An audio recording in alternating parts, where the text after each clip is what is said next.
Hello friends, good afternoon, welcome back to my channel. আমি সুষমা চলে এসেছি আরও একটি নতুন ব্লগ নিয়ে। আর বিকেলবেলা আজকে বেশ মেঘলা মেঘলা করছে। শ্রেয়ান গেছে শিব মন্দিরে খেলতে আর সৌরমের সঙ্গে। আর সৌরম এইমাত্র কাজ থেকে এসে তার চিমনিটাকে নিয়ে বসেছে। আর তার জন্য আমাকে এক হাঁড়ি গরম জল বসাতে হয়েছে। সব সময় শুধু চিমনি আসলেই বড় বড় কাপড় খুঁজে দিতে হয় এই চিমনির তেল পরিষ্কার করার জন্য। এই যে এখন এত বড় একটা কাপড় নিয়ে বসেছে, দেখি গরম জলটা হলো নাকি। এই যে এই কাপড়টা নিয়ে কি করবে তুমি বলো? চিমনি সার্ভিস করছে, এবার গোটা ছাদ এগুলো তেল তেল হয়ে যাবে। দেখি গরম জলের কি অবস্থা। এই যে রুটি করেছিলাম একটু আগে, অর্ডার ছিল তাই রুটি করে দিয়ে দিয়েছি। রান্নাঘরে লাইটটা জ্বালাই, এই জন্য রুটির তাওয়াটাই চাপিয়ে রেখেছি। জল গরম হয়ে গেছে কিন্তু টকবক করে ফুটবে একদম। মোটামুটি গরম হয়েছে কিন্তু দিয়ে দেবো। আর এই যে এই জিনিসটাকে লুকিয়ে লুকিয়ে, হ্যাঁ কস্টিক সোডা আমি জানি না, এই জিনিসটাকে লুকিয়ে লুকিয়ে রাখতে হয় শ্রেয়ানের কাছ থেকে। দেখো একদম চকচক করছে, এটা হচ্ছে তারপিন তেল। এই কস্টিক সোডা, তারপিন তেল এগুলো সব লাগবে। কস্টিক সোডাটা গরম জলে দিয়ে তারপরে চিনির তেলগুলো পরিষ্কার হবে। এই যে এটা হচ্ছে কস্টিক সোডা, যাচ্ছে বালতির মধ্যে। এবার এর মধ্যে গরম জল ঢালা হবে। একটা সাজেশন দাও যে কোনো নোংরা তেল চিট ইয়েতে কস্টিক সোডা দিলে তার যাতে তেল চিট থাক ওটা ক্লিয়ার হয়ে যাবে। তেল চিট পুরা থাকলে কস্টিক সোডা গরম জল দিয়ে কস্টিক সোডা দিলে এটা এর মধ্যে পুরো নোংরা আছে, এটা পুরো নতুন হয়ে যাবে। এখন চকচক করবে একদম। এই গেঞ্জিটা ধরে নিয়ে যাও, নিয়ে আসো গরম জলটা। সকালবেলায় বালতিতে জামা কাপড় কেচেছিলাম, সেটারও একটু সার্ফের জল আছে। তো তুমি এক হাঁড়ি বললে তো, ওগুলো সব ভেজাতে হবে তো বেশি করে গরম জল লাগবে না? এবার বালতিগুলো 12টা বাজবে, আমার সব তেল চিটচিট হয়ে যাবে। এগুলো চিমনির কি বলে, চাকা? ব্লোয়ার। হ্যাঁ ব্লোয়ার। ব্লুয়ার। এগুলো এখনই চকচক করবে। আরেকটা কই, দুটোই দিয়ে দিছো? ব্লোয়ার ওটা এখন নতুন হয়ে যাবে। এই চিমনিটার এখন কি অবস্থা হয়ে আছে দেখে নাও তোমরা একে। এটা চিমনির হচ্ছে আগের অবস্থা, এর পরের অবস্থাটা সেটা দেখাবো। চিমনির পেছনটা, এই যে চিমনির পেছনটা এই রকম তেল চিটচিটে হয়ে গেছে। এবার এটাকে এখন সার্ভিসিং করা হবে, তাই তো? হ্যাঁ, এই কস্টিক সোডা যদি একবার হাতে লেগে গেল কি হবে? পুড়ে যাবে। অ্যাসিড না, অ্যাসিডের মতো কাজ করে। এই যে সামান্য গরম জল দিতে দিতে সঙ্গে সঙ্গেই দেখো ব্লুয়ারটা পরিষ্কার হয়ে গেল, অনেকটা চকচকে হয়ে গেল। তার জন্য যাই কস্টিক সোডা। কস্টিক সোডার দামটা কত নেয় বলো তো? 20 টাকা।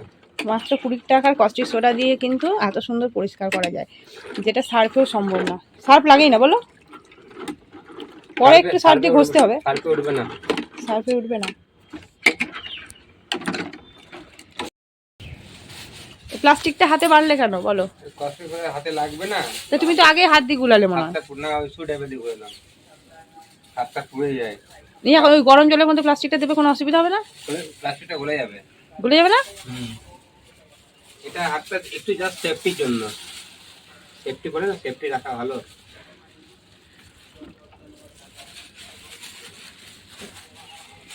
ঘরে ফ্যানটা কি চালিয়ে এলে নাকি? ঘরে ফ্যানটা চালিয়ে এলে? চালানো ছিল তো আগে থেকে। না তো, ঘরে কেউ নেই ফ্যান চালিয়ে। না না, ঘরে ফ্যান চলছে না। কি অবস্থা, কি তেল চিটচিটে হয়ে যায়, সব রান্নাঘরের তেল এগুলো।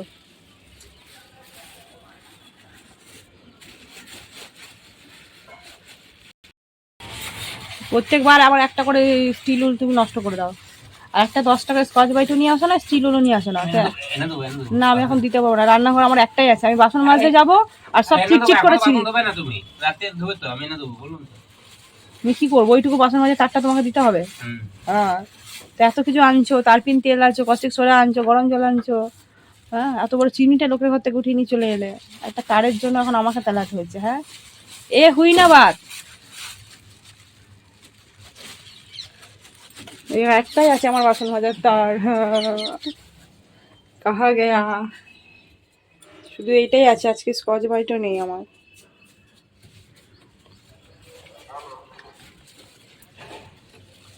নাও নাও, ঘষে ওটা দিয়ে।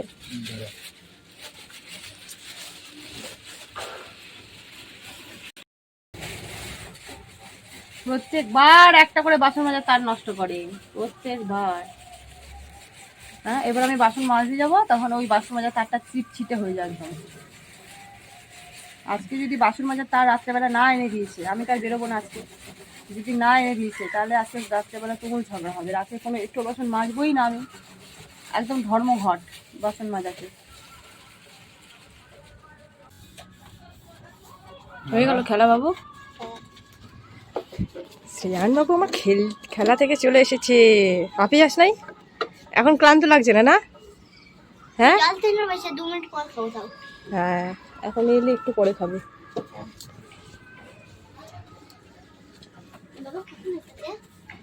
অনেকক্ষণ এসেছে।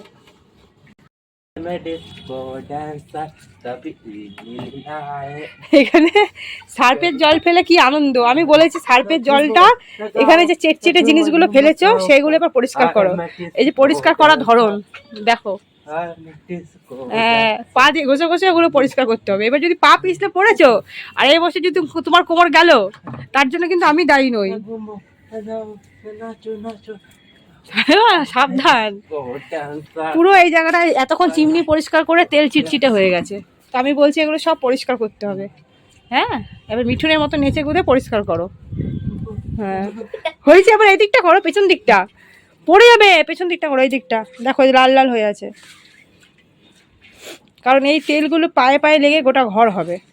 আর চিমনিটা কেমন পরিষ্কার হলো সেটা সকালবেলা দেখাবো। আর শ্রেয়ান এইমাত্র খেলে এসে এই যে ছাদে পড়তে বসিয়েছি, ছাদে খুব সুন্দর হাওয়া দিচ্ছে। হয়ে গেছে, অনেক পরিষ্কার হয়ে গেছে। আরেক বালতি জল ঢেলে দাও এখানটায়। কালকে তো সন্ধ্যা হয়ে গেছিলো, সেই কারণে চিমনিটা দেখাতে পারিনি। এই দেখো চিমনিটা এখন কি সুন্দর ঝকঝক করছে, চকচক করছে। তোমরা হয়তো অনেকেই জানো যে সৌরভ হচ্ছে কুচিনায় কাজ করে, চিমনি, ওয়াটার পিউরিফায়ার এগুলো সার্ভিস করে আর সেল করে। তাছাড়া অন্য একটি কোম্পানির সঙ্গেও যুক্ত, যেটা পাম্প হাউসে বড় বড় পাম্পের কাজ হয়। এই যে খুলে গেল, যাই হোক এটা লাগানো যাবে, ও এসে লাগাবে। আমি বেশি হাতটা দেবো না, আবার কী থেকে কী হয়ে যাবে। আর কি সুন্দর দেখো, কত তেল চিটচিটে ছিল কালকে, আজকে একদম চকচকে পরিষ্কার হয়ে গেছে। এটা একটু পরে নিয়ে যাবে, যাদের চিমনি তাদের বাড়িতে লাগিয়ে দেবে।